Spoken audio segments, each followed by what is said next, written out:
दुकानां भाड्याक दिवन बेकायदेशीरपणान सोरो विकपी मनशांचेर सरकार कांयच कारवाय करिना। मोपा विमानतळाचेर लेगीत गोंया भायल्या वेवसायिकांक सोरो विकपाचे परवाने दिवपाची बेकायदेशीरपणां चल्ल्यात असो आरोप ऑल गोवा लिकर ट्रेडर असोसिएशनाचे अध्यक्ष दत्तप्रसाद नायक हांणी केला।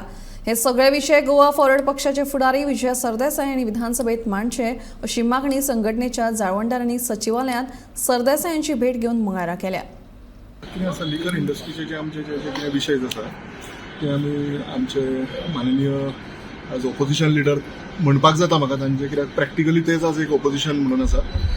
आमी सगळे तांचे कडेन मांडल्या जे विशय आमचे असेंब्लीन रेज करपाक जाय, म्हणजे the problems faced by the लिकर इंडस्ट्री, तांच्यांनी ते सगळें समजून घेतलां आनी ते मांडटले म्हणून आमकां आश्वासन दिलें। आमचे जे ट्रेडर्स आसा सगळे हांचो जो पयलीं म्हणजे रेजिडेन्शियल क्लॉजा खातीर जे गोंयकाराक लायसन्स मेळटा तें लीज जावंक मेळना, लीज करपाक मेळना दुसऱ्या मनशाक, बट लिजींग ऑफ लायसन्सीस जाल्लीं आसा illegally at distribution level as well as at retail level, but excise ताचेर कांयच एक्शन घेना। आमी जेन्ना एक्सायजाक मेळटा जाल्यार एक्सायज म्हणटा it's a long procedure, showcase notice दिवंक जाय, हें दिवंक जाय, तेंच आमकां सांगता। एक्सायजाक जाय जाल्यार इमिजिएटली एक्ट करपाक मेळटा।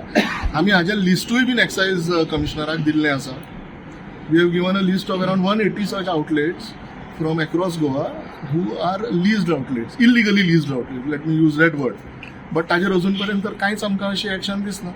बरेंच आमकां अशेंय दिसता की जो 25 वर्सांचो क्लॉज आसा हो रिलॅक्स करपाचो प्रयत्न चल्ला फॉर मोपा एअरपोर्ट। मोपा एअरपोर्टार सुद्दां भायलो मनीस हाडून बसोवपाचो with sleeping partnership through some politician ही दिवप चल्ल्या अशें आमच्या कानार